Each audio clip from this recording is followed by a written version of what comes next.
Good morning dear students, welcome to BLS international school Hathras. तो बच्चों कैसे हैं आप सब? मुझे आशा है कि आप सब अपने घर पे बहुत ही अच्छे होंगे। तो बच्चों, पाठ 1 आया वसंत में अब तक हमने की कविता की व्याख्या, उसके कठिन शब्द और अभ्यास कार्य जो कि पुस्तक में है, जो कि मधु है आपकी बुक, उस किताब में है। आज हम करेंगे कविता से संबंधित प्रश्न उत्तर, जो कि हम कहाँ करेंगे? अपनी कॉपी में करेंगे, कॉपी में लिखेंगे।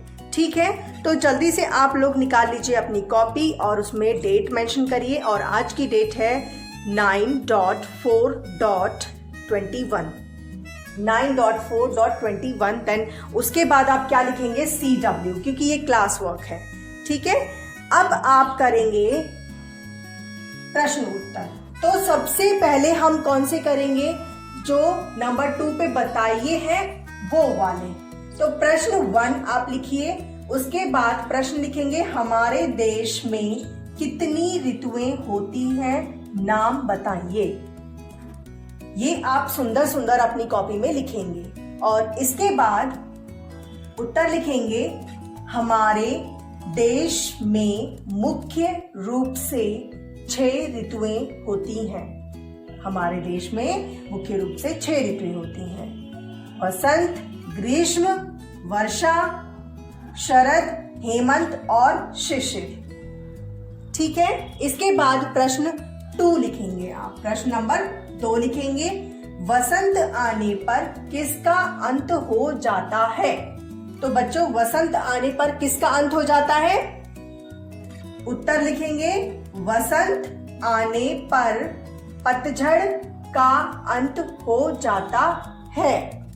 ठीक है, अब प्रश्न 3 लिखेंगे। प्रश्न 3 लिखेंगे आपको कौन सी ऋतु अच्छी लगती है और क्यों? आप उत्तर लिखेंगे मुझे वसंत ऋतु अच्छी लगती है क्योंकि इस मौसम में ना तो अत्यधिक सर्दी होती है और ना तो अत्यधिक गर्मी होती है। तो इस तरह से आप ये तीनों प्रश्न अपनी कॉपी में, प्रश्न उत्तर अपनी कॉपी में लिखेंगे सुंदर सुंदर राइटिंग में। ठीक है, तो बच्चों इसके बाद कुछ और प्रश्न भी हैं जो हम अपनी कॉपी में लिखेंगे। तो अब आपको करना है ये वाले प्रश्न। कुछ वाक्यों में उत्तर दीजिए। प्रश्न नंबर 1 है इसका, वसंत आने पर प्रकृति में क्या बदलाव आते हैं? तो सबसे पहले ये आप लिखेंगे। नंबर 2, कुछ वाक्यों में उत्तर दीजिए, ये हेडिंग डालेंगे। उसके बाद में प्रश्न नंबर 1, वसंत आने पर प्रकृति में क्या बदलाव आते हैं, ये प्रश्न लिखेंगे बहुत ही सुंदर सुंदर। और उसका उत्तर लिखेंगे वसंत आने पर चारों ओर का माहौल खुशनुमा हो जाता है। आम के पेड़ों पर बौरे और रंग बिरंगे फूलों पर भौरे मंडराने लगते हैं और चारों तरफ हरियाली छा जाती है। ठीक है, तो ये इसका उत्तर है। आप बहुत ही सुंदर राइटिंग में इसको लिखेंगे।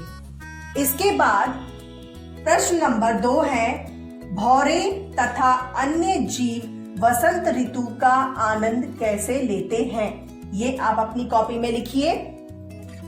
फिर इसका उत्तर लिखेंगे वसंत आने पर भौरे रंग बिरंगे फूलों पर बैठकर फूलों का रसपान करते हैं तथा अन्य सभी जीव सुख, शांति और स्फूर्ति का अनुभव करते हैं।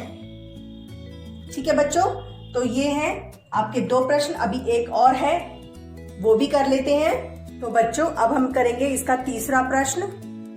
प्रश्न 3, जग की शोभा वसंत ऋतु में कैसे बढ़ती है?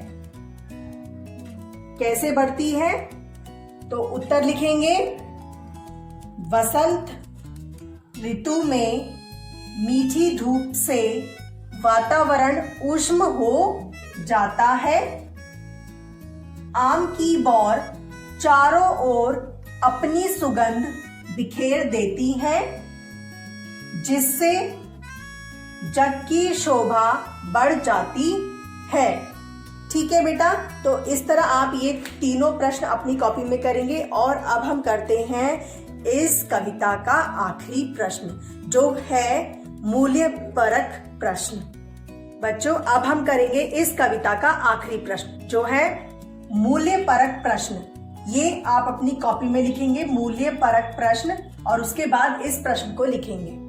प्रश्न 1 है, वसंत ऋतु किन गुणों के कारण ऋतुराज कहलाती है? तो बच्चों, किन गुणों के कारण ऋतुराज कहलाती है? उत्तर लिखेंगे, वसंत ऋतु में पेड़ों पर नए पत्ते और सुंदर फूल खिलने लगते हैं। सरसों के पीले फूल प्रकृति के स्वर्णमयी होने का एहसास कराते हैं।